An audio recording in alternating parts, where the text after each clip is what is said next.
Hi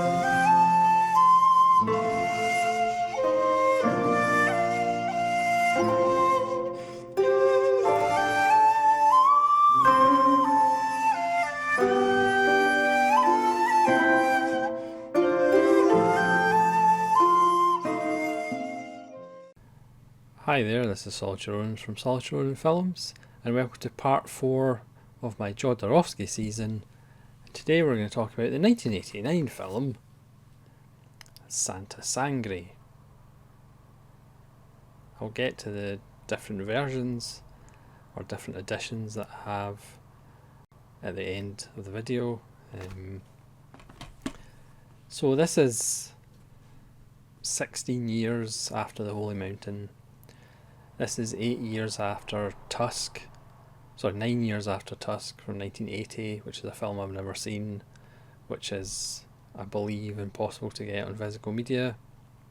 A film that Jodorowsky himself says he wasn't interested in, apart from The Elephants. It's a film about a little girl and an elephant. Because there's a chakra that exists, is located between the sex and the anus on the body, and it's a 4-petaled flower with an elephant's trunk protruding from it, and this fascinated Jodorowsky of why there's a chakra next to his anus that is an elephant. So that's essentially why he decided to do Tusk, to ride an elephant. And as he says, once he rode the elephant, he understood why there's a chakra between your sex and your anus, because he felt the whole world when he was riding the elephant. As usual with Jodorowsky, the stories may or may not be true, but they're interesting anyway. It goes back to is he a mystical, profound genius, or does he just talk a load of twaddle? That's entirely up to you. So this film was produced and co-written by Claudio Argento, brother of Dario Argento, and he envisioned Angelica Houston and Jack Nicholson in the film.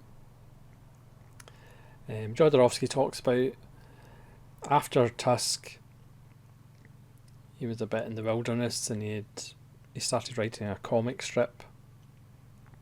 And one day he was having coffee in a coffee shop, and this man came up to him and said, "Do you mind if I have coffee with you?"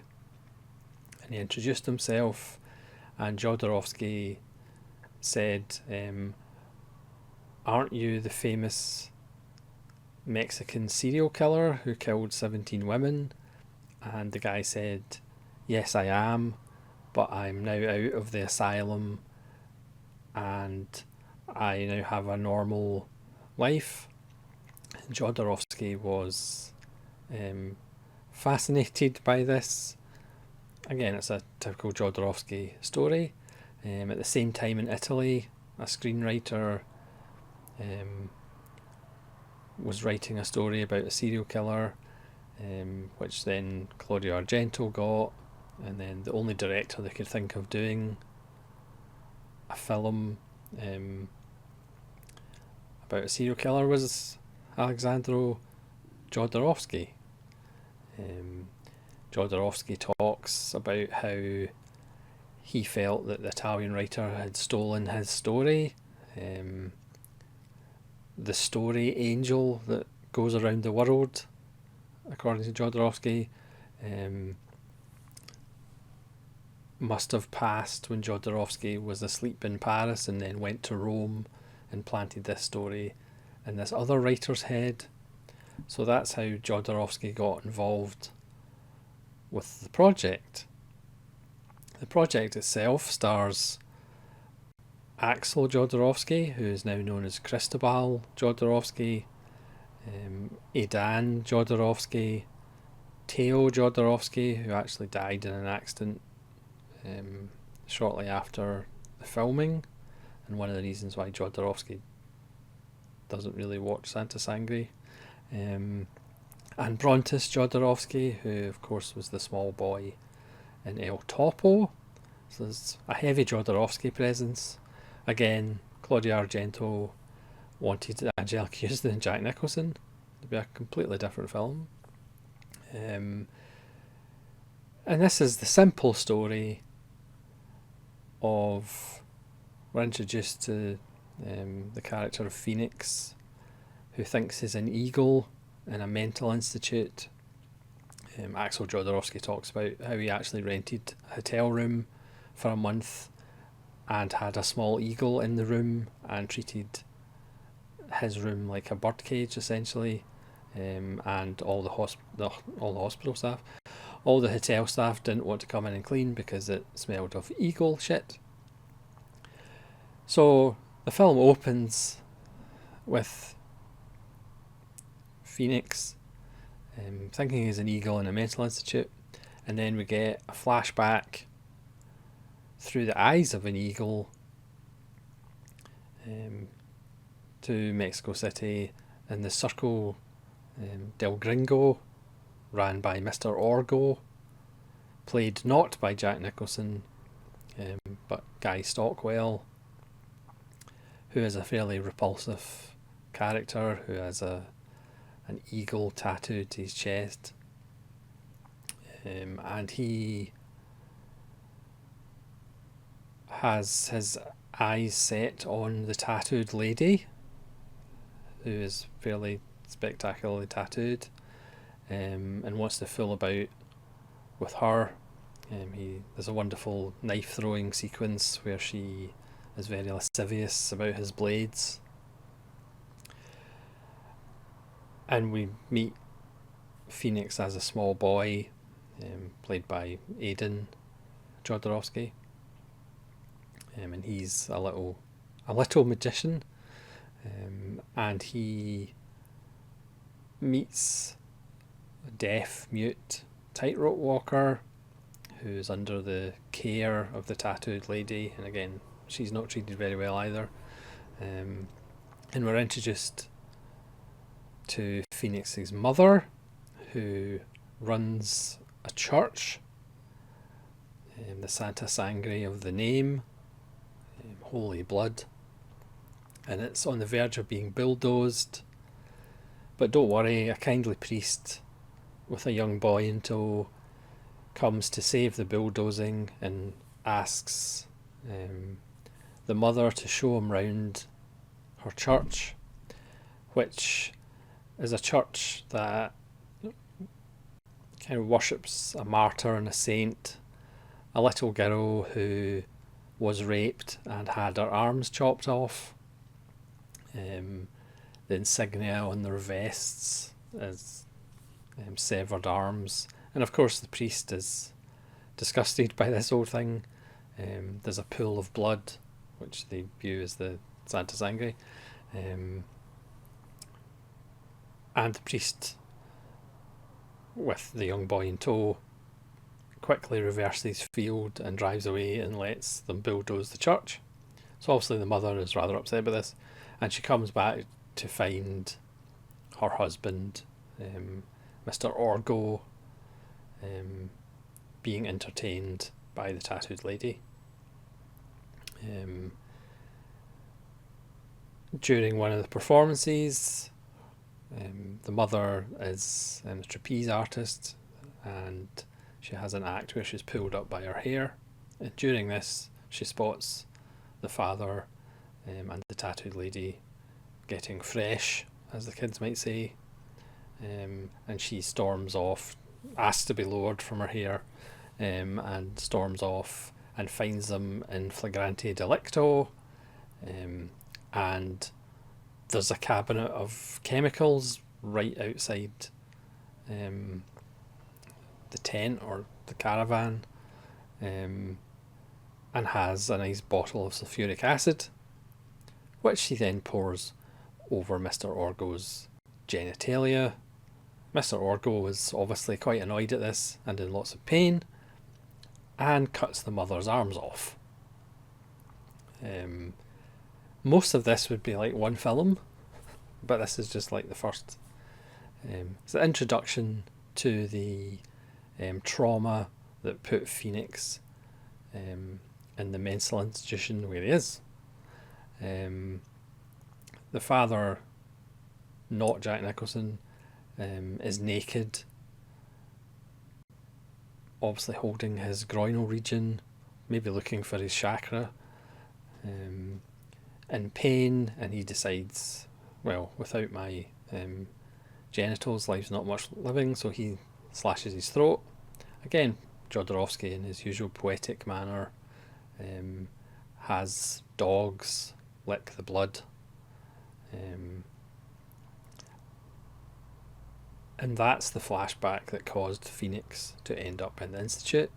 I should say, don't worry, elephant fans, there are elephants in this one, and we get arguably the most moving elephant funeral in cinema history. Everybody, all the circus is decked out in black. There's a wonderful grey and black stars and stripes flag, which is a nice touch. And they pull this huge elephant coffin. If you've never seen an elephant coffin before, there isn't actually a bit that comes out for the trunk. And then they pull it along to this ravine where there's like a favela or a town full of people covered in grey dirt, and they basically slide the coffin into the chasm, and then the people break open the coffin and rip apart the elephant and bring big chunks of meat out. I'm assuming they didn't actually do that with a real elephant, but who knows, it is Jodorowsky.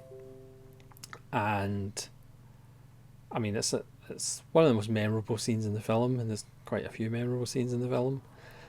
But then we're back to present day, and Phoenix is out of his birdcage, and he's introduced to a group of Down syndrome children, and they are going for a night on the town to see Robinson Crusoe film, but they are interrupted from seeing that show by Teo Jodorowsky as a rather slimy pimp character, and he takes the Downs children and Phoenix, who's fairly catatonic, to the local area where the prostitutes are, and introduces them to a rather large prostitute. At this point, Phoenix happens to see the tattooed lady, who the pimp is dancing with, and that triggers him with thoughts of the past. And then it cuts to back in the institute after their night out, and Phoenix, something's clicked within him and he needs to get out. And as he escapes, he looks down in the street and sees his armless mother, and he goes off with her, and he has escaped the institute.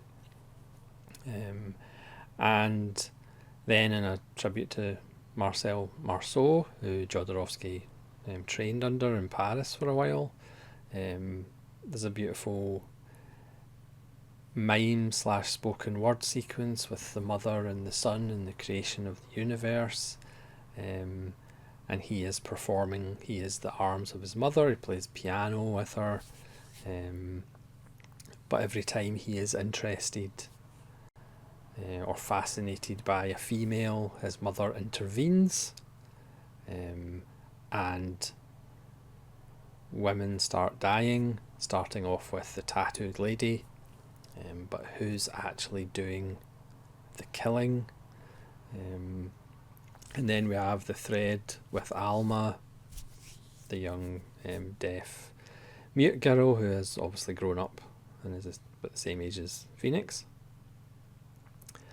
And she, who's actually kind of the heroine of the film, she's trying to track down Phoenix because they had a wonderful bond together, and she helps him kind of see what's actually going on and what has been going on, and what's been happening as far as the killings.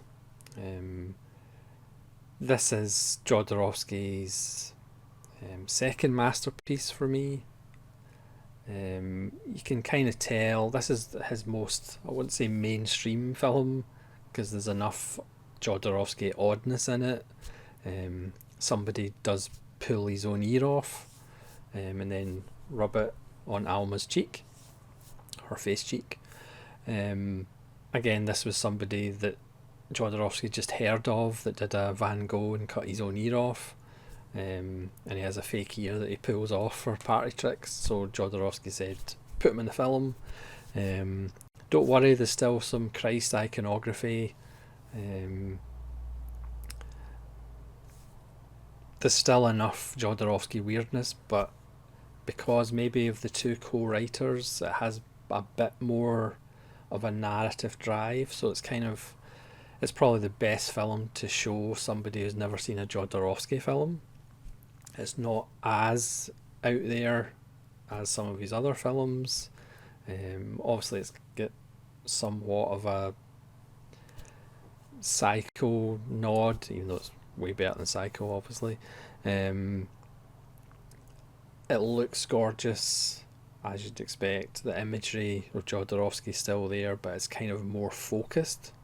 It is really a film about the trauma done to children that can obviously affect them later in life and affect their mental health.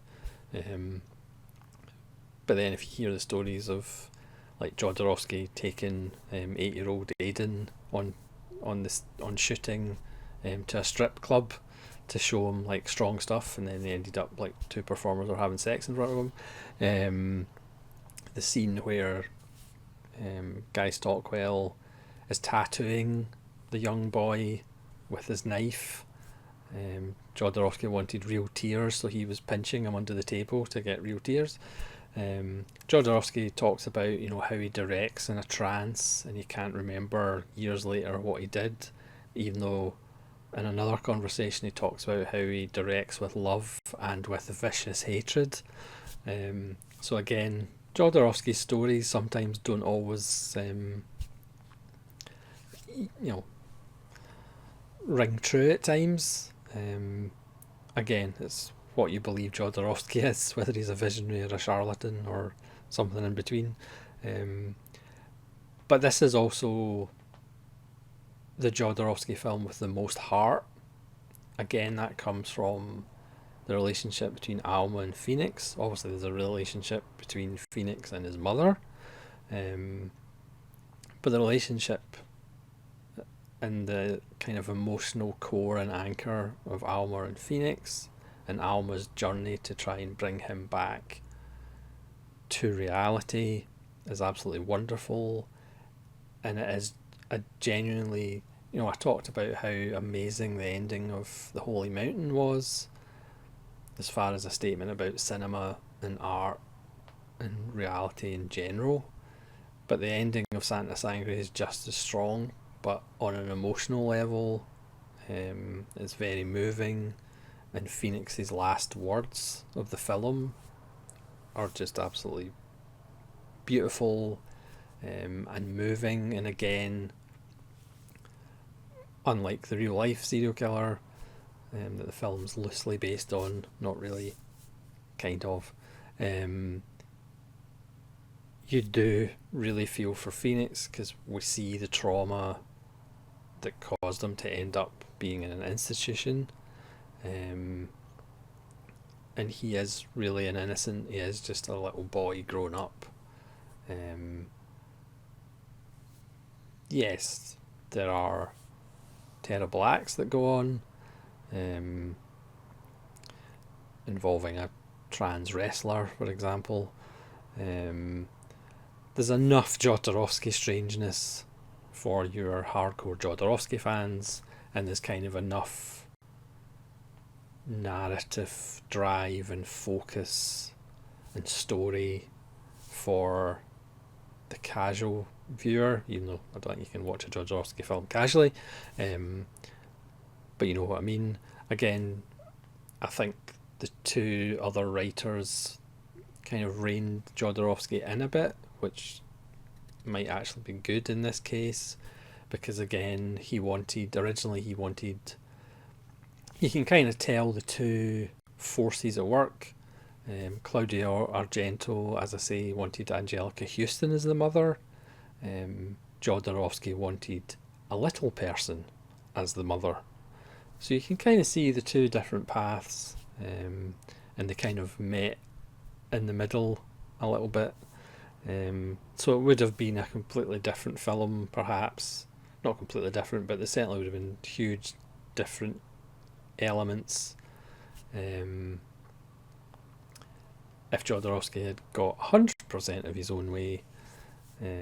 Again, scenes with the mother and Phoenix being her arms, I'm not quite sure how that would have worked with a little person, but I'm sure Jodorowsky would have worked it out somehow. But it's a tremendous film. It's absolutely beautiful and horrible, as Jodorowsky films tend to be. But this is the one to introduce people to Jodorowsky, I think. This is the one that has a real emotional core to it. This is the one that's actually quite moving at the end. And again, this is the one that proved that even a little reined in Jodorowsky can still produce an absolute masterpiece. That might not be the case with the film I'm going to talk about next. So this is the Severn 4K 4-disc edition. Severn had a sale recently. I don't know whether it's still on, but this was still on sale. So if you want to pick it up, because it is an absolutely beautiful set. There's the tattooed lady. That's an impressive tattoo. I mean, it does have wonderful images in this set, and with quite a lot of sets, it does have beautiful art cards. There's the Christ imagery. You've got to have Christ imagery in a Jodorowsky film, don't you? And there's the walk to the elephant funeral. And there's a beautiful shot of the circus.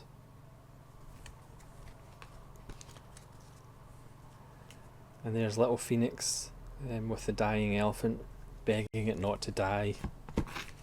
Very moving. And there's some corpses coming back to life. So in this set, you get the 4K disc, the Blu-ray disc, a disc of extras which are in Blu-ray, and the soundtrack. So it is a beautiful release. Again, I'm not 4K ready, but it is future proofing. And it is absolutely stacked. There's a commentary with Jodorowsky and Alan Jones. There's a piece, New Blood, Jodorowsky on the restoration of Sangre. There's deleted scenes with Jodorowsky's commentary. There's a theatrical trailer. And then on the bonus disc, there's Forget Everything You Have Ever Seen, The World of Santa Sangre, which is about an hour and 10 minutes, kind of retro documentary about it. There's Like a Phoenix, an interview with Claudio Argento, the producer. There's an interview with the cinematographer. There's an interview with the executive producer. There's an interview with the editor. There's an interview with one of the co-writers, Roberto Leone, with an I, not an E. There's a 30th anniversary celebration in a Mexico City festival for Santa Sangre. There's a documentary about the serial killer. So there's There's a scene where Phoenix later in life is obsessed with Invisible Man and the chance to turn invisible, and the real life killer actually thought he had pills to make himself invisible. So that's maybe the link to that. There's a 2003 interview with Jodorowsky. There's a Q&A on stage with Jodorowsky. There's Aidan Jodorowsky's short film Echek. Simon Boswell, who did the music. You know, Jodorowsky used a lot of local musicians. He talks about the band that play the song at the church, or are a band of blind singers that Jodorowsky just happened to find because somebody hit him with their blind cane. Well, their cane for the blind. The cane wasn't blind. So Simon Boswell interviews Jodorowsky. Close Your Eyes, a Simon Boswell music video.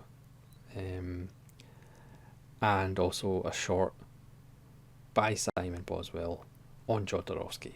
So the Severin edition is absolutely stacked, which I would highly recommend picking up, even if, like me, you're not actually 4K ready. And there's also the Mr. Bongo edition, which itself is actually got interesting extras which are different. It's got the same commentary with Jodorowsky and Alan Jones.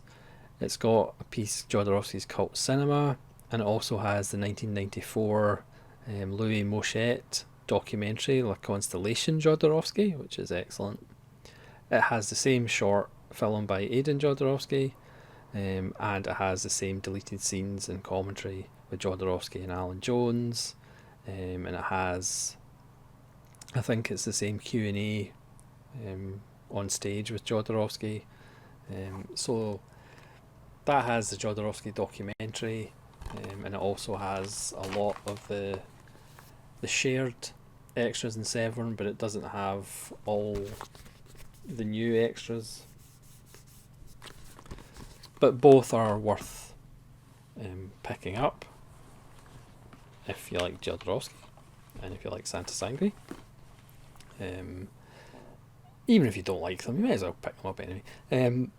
Yeah, Santa Sangre, is it Jodorowsky's most normal film? Not quite, but I do feel it's his most kind of accessible, even though it has enough to maybe turn people off. But it's probably his most accessible, but that doesn't mean it's bad, because far from the contrary, it's an absolute masterpiece, in my opinion, and it's his second masterpiece outside of The Holy Mountain. So thanks very much for watching. Again, there's so much that I've missed. There's so many beautiful images and wonderful scenes, and WTF moments, as you'd expect in Jodorowsky. I hope that's given you a taste to go and watch it or rewatch it. Again, leave comments below what you think of Santa Sangre, where it ranks in your favourite Jodorowskys, and I hope to see you in episode 5 of my Jodorowsky season.